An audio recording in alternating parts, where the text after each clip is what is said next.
Ok, ya se acerca el fin de año y asumimos que ya mandaron o están a punto de mandar sus aplicaciones para el PhD. Así es. Y con un poco de suerte y harto esfuerzo, ustedes lograrán pasar a la siguiente etapa, que es las entrevistas. Las entrevistas. Es por eso que en este video hablaremos sobre consejos para una buena entrevista para entrar al PhD. Este video lo haremos contando nuestras experiencias con la universidad en la que terminamos eligiendo para hacer el PhD. Yo, Baylor y Daniel Guía. Así es. Y también trataremos de abarcar los distintos tipos de entrevistas, sobre todo como internacionales. No todo siempre va a ser presencial, sino también va a ser en línea. Te estás adelantando. Empecemos. Bueno, empezamos con Fátima, con Baylor. ¿Cómo empezó todo ese proceso de entrevista? Bueno, una vez que envías todas sus aplicaciones, si tienes suerte, como en el caso de Daniel, empiezas a obtener respuestas antes de Navidad, lo cual es un buen regalo navideño. Si no, puedes esperar. Probablemente lo más tarde que te pueden llamar a entrevistas es abril. Sí. Porque tienes que hacer una decisión para mayo. Exacto. Bueno, para mediados de abril creo que es la decisión. 15 de abril. Algo así. Pero hay algunas universidades que incluso te pueden invitar sin hacer entrevistas. Cierto. Entonces, en mi caso, yo tuve 3 experiencias diferentes para Baylor, Vanderbilt y Utah. Sí. Y creo que la primera, el primer tip que les puedo dar es: estén listos para lo inesperado. Y con eso quiero decir, si es que van a tener una entrevista online, que ahorita son muchas las universidades que lo están haciendo, no solamente para internacionales, asegúrense de tener una buena conexión de internet. Más o menos cuenta qué pasó en el caso de... Enfaticemos Baylor, sobre todo. En el caso de Baylor, a mí me llamaron para entrevistas. Hice 3 entrevistas diferentes, una con cada uno de los profesores que me tocaba, y tú no eliges con quién te entrevistas. Tú mandas una lista diciendo: me gustaría entrevistarme con esas 5 personas, y usualmente eligen 3 de esa lista o aumentan una persona que esté en el comité de admisión. Entonces, el día de mi primera entrevista, no sé si se acuerdan esto, pero estamos hablando del 2013. Principios de 2014 en realidad. Claro, principios de 2014. No sé si se acuerdan, pero se fue la luz en 18 distritos de Lima, incluido donde yo estaba. Así que no había luz, lo cual quiere decir que no había internet. Yo no contaba con datos suficientes en mi celular. Creo que en ese tiempo no había tantos planes de datos, no lo sé. Yo no tenía datos en mi celular. Así que tuve la fortuna de que mi mamá conocía un par de lugares que tal vez podía que hubiera luz, porque para ese momento no sabíamos que se había ido la luz en 18 distritos. Eso lo supe después de mi entrevista. Así que nos metimos todos al carro, yo con mi laptop y literalmente con una blusa colgada en la parte de atrás del carro, y me iba cambiando mientras tratábamos de buscar un lugar donde hacer mi entrevista. Y fuimos a diferentes hospitales, no había luz en bibliotecas, hasta que mi mamá era docente en una universidad, y gracias a Dios la universidad tenía un generador de respaldo, y ahí pude hacer la entrevista en la biblioteca. Y tú durante toda la entrevista, mientras yo estaba tratando de calmarme y dar una buena entrevista, Daniel, mi mamá y mi hermana estaban tratando de disculparse con todas las personas de la biblioteca, porque yo estaba hablando alto para que pudieran escucharme. Así es. No recuerdo esto en absoluto. Pero otra cosa que tienes que recalcar, creo, que eso fue una de tus entrevistas. Sí. Pero para Baylor, en este caso, ¿cómo fue? ¿Cuántas fueron más o menos? Fueron 3 en total. Cada una de ellas se enfocó en un tema específico. Uno de ellos se enfocó en mi currícula en pregrado. La segunda de ellas se enfocó más que todo en el lado personal, si estaba emocionalmente lista para dejar Perú e ir a Baylor. Y la tercera en realidad fue más nos encantaría que vinieras acá, tenemos todos estos recursos para ti. Y creo que es bastante común tener por lo menos una de las entrevistas en las cuales va a ser más decirte lo bueno que tiene la universidad y tratar de reclutarte. Ese no fue mi caso en lo absoluto. Y otra cosa que tienes que recalcar es que no todo es en un mismo día, ¿no? Si no todo es en un mismo día. Usualmente las entrevistas para Baylor, si es que eres estadounidense, vas a la universidad y te entrevistan ahí. Durante el mismo día tienes 4 a 5 entrevistas y luego tienes el retiro del programa de neurociencias, en el cual hay un montón de charlas y tienes que hacer todo esto en 2 a 3 días. Sin embargo, como estudiantes internacionales no te invitan a eso porque el costo de viajarte sería muy caro. Usualmente. Y entonces hice las entrevistas online y determiné específicamente con cada profesor qué fecha iba a ser y a qué hora. Así es. Luego, para hacer un paréntesis, el caso de Utah es muy interesante. Bueno, el caso de Utah, ya para esto ya estábamos finales de marzo, creo, y yo ya sabía que me habían aceptado en Baylor, ya había tenido entrevista con Vanderbilt también, y creo que ya había aceptado la propuesta de Baylor, y me llegó un mensaje de la Universidad de Utah haciéndome 3 preguntas en manera de mensaje. Y aquí viene mi tip, es utiliza todas las comunicaciones con la universidad como si fueran entrevistas. Todas las comunicaciones son importantes. ¿Por qué? Porque con esas 3 preguntas que contesté me aceptaron a la Universidad de Utah sin tener que tener entrevista. Claro que para esto ya había elegido Baylor, así que igual no fui a Utah. Claro. También otra cosa que hay que recalcar sobre la misma entrevista son los detalles random que te pueden preguntar, ¿no? Sí, tienes que estar preparado para todo y eso quiere decir conocerte más de lo que usualmente te conoces. Quiere decir que si en tu CV dices que llevaste física 1, 2 y 3. O en tus official transcripts, ¿no? Que tienes que mandar tus certificados de estudios. Claro, tienes que saber absolutamente todo, no solamente tu investigación y qué has hecho en pregrado y qué te hubiera gustado hacer, sino también una de las cosas que me preguntaron que me sacó un poco de cuadro fue ¿cuál fue tu currículum en física 2? ¿Qué temas llevaste? Y yo no me acordaba qué temas había llevado. Ya para eso habían pasado casi 4 años desde que llevé física 2. Sí, interesante. Y bueno, en tu caso ya cuando fuiste aceptada a Baylor pudiste presenciar algunos casos interesantes a manera de entrevista. Sí. Es un tip de qué no hacer. Una de las cosas que pasa una vez que te vuelves estudiante, y usualmente en el primer año te piden que ayudes a los prospective students, los estudiantes que están aplicando, a llevarlos a sus entrevistas para que no se pierdan. Baylor es un lugar tan grande, entonces llevando a los chicos a sus entrevistas, uno aprende también cosas sobre entrevistas.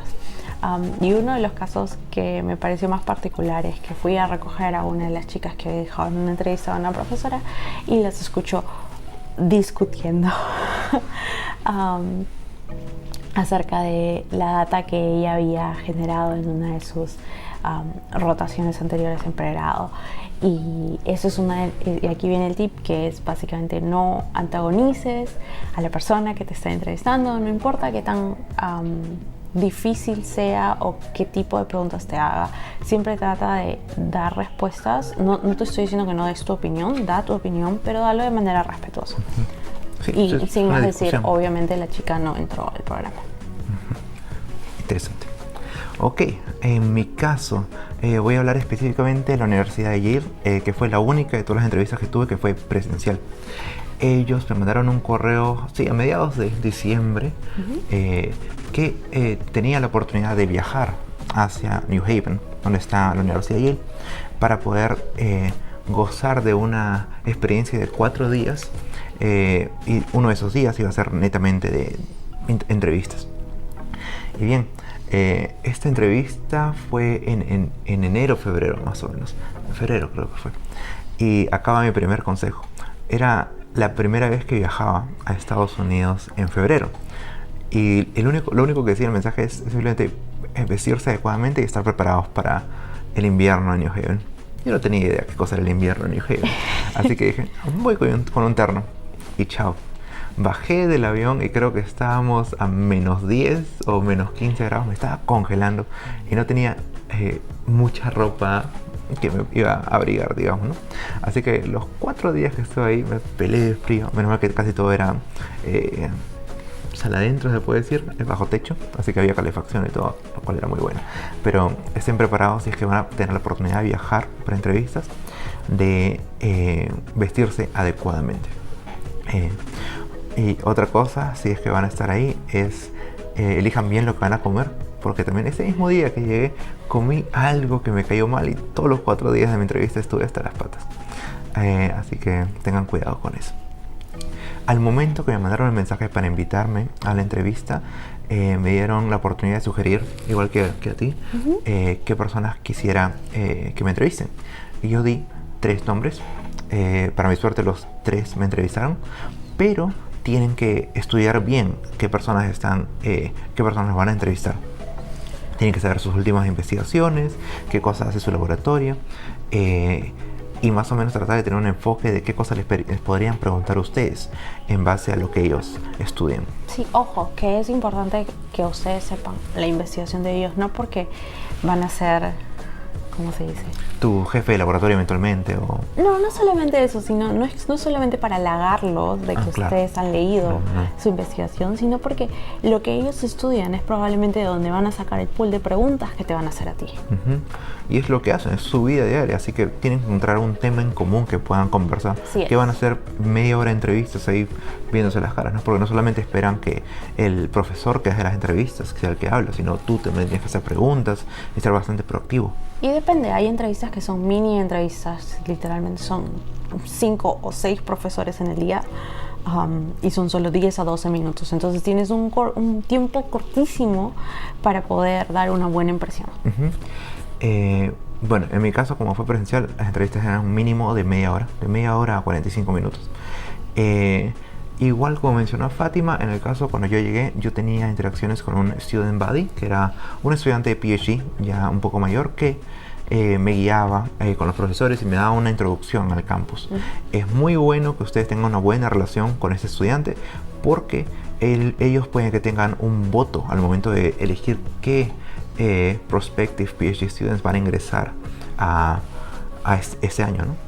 Y ojo, esto es muy común, no solamente con tu student buddy, sino con todas las personas con las que socializas en ese momento. Todos los estudiantes del programa, en realidad, por lo menos para los programas que yo conozco, tienen la capacidad de llenar un formulario y decir, estas son las cosas buenas que me gustaron de este candidato, me gustó este candidato. Por más que no haya sido tu buddy, no significa que no puedas decir, me gustó este candidato. Y eso al final tiene un peso si es que hay 2 o 3... ¿cómo se dice? Prospectos que quieren entrar, tiene un peso el qué tanto valor vas a tener como parte del grupo. Sí, porque no quieren gente que se aísle, y esto va otro consejo, sobre todo si tú eres internacional, no te juntes solamente con internacionales. Obviamente la mayoría de nosotros va a ser, de Perú, prácticamente vamos a hacer 1 o 2, sí, hay mucha suerte. O con los hispanohablantes. Sí, que son muy pocos en realidad. Pero de todas maneras, no te juntes, no hagas este aislamiento, porque se va a ver. Y la idea es que tú te integres con las personas que ya están trabajando ahí y que van a estar ahí bastantes años. Y que te veas como un ser colaborativo y un ser que va a dar algo a la universidad. Así es. Ok, una vez que empieza esta serie de actividades en estos 4 días, una de las cosas que tienen que hacer es preguntar bastante. Van a haber charlas de los profesores, van a haber sesión de pósters de alumnos. Tú no quieres simplemente estar ahí como un bystander, ¿cómo se dice? Parado sin hacer nada, ¿no? Tienes que meterte a los pósters, preguntar, tratar de debatir un poco, siempre todo súper cordial, pero integrarte al grupo. Y en la entrevista, que es el día clave, recuerdan que tienen que, saber obviamente todo lo que han hecho, todo lo que han escrito en su CV, en su personal statement, pero además de eso tienen que ser interesantes ustedes, tratar de poder entablar una conversación más allá de la ciencia. Yo recuerdo que yo tuve 3 entrevistas. En la primera de ellos fue con un profesor con el que sí quería trabajar, y con él hablé por media hora de todo menos de ciencia. Hablamos de productos naturales de Perú, de qué cosa imaginaba, cómo iba a cambiar el ambiente en ciencia, etcétera, etcétera. Fue perfecta esa entrevista, fue genial. Mi segunda entrevista, sí hablamos bastante de ciencia, pero hablamos un poco más también de fútbol y cosas así. Muy interesante. La última entrevista que tuve fue con un profesor que eventualmente lo conocí y me empezó a caer muy bien. Pero en esta entrevista empezamos a hablar netamente de ciencia y empezó a preguntar a tal punto, parecía un qualifying exam que te preguntan hasta que ya no sepas, y ya llegaba un punto, sobre todo al final de los 40 minutos, pero con él sube una hora, 45 minutos, que ya decías, ya, sí, ya, tú sabes más que yo sé eso, pero obviamente no tienes que decir eso, así que tienes que mantener tu postura en todo momento y tratar de defender tu idea y sí, reconocer si hay algunas limitaciones o si hay algunas fallas en el diseño de tus experimentos que se pueden mejorar, ¿no? Así es, nadie sabe todo. Exacto. Y creo que podríamos hacer otro video completo de tipos de entrevistadores. Ah, eso es cierto, sí. Pero en resumen, tienen que ser memorables, porque esos tres profesores van a poner su voto a favor o en contra para ustedes.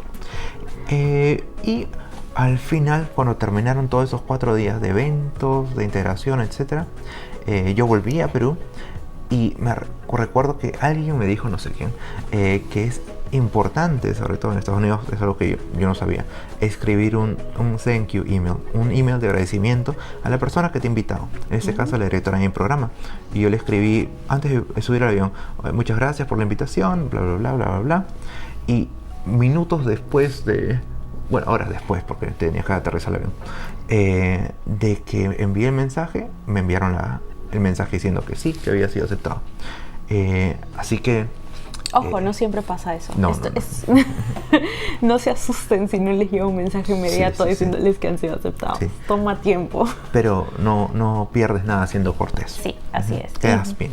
Bonus tip, creo, es por más que haya eventos sociales y horas sociales en las que solamente interactúes con estudiantes, no quiere decir de que vas a sacarte tu careta de buen profesional, claro, te vas a convertir de buen profesional y te vas a convertir en el rey de la fiesta o la reina de la fiesta. Sigues estando bajo escrutinio de los estudiantes y de todos en realidad. Sí, así que buenos consejos. Tenía otro consejo, pero me olvidé. Conclusión. En conclusión, si han sido invitados a entrevistas, enhorabuena, felicitaciones. En persona o virtual, eso quiere decir que su aplicación es altamente competitiva. Y si bien usualmente aproximadamente aceptan al 50% de personas que son invitadas a entrevistas, esta es su oportunidad de demostrar que ustedes son los indicados para poder entrar al programa que han elegido. Y que tienen mucho que aportar a ese programa. Así es. Y bien, si les gustó este video, pues no dejen de vernos y esperemos que estén atentos porque se viene mucho más entre mi casa y el lab. Adiós.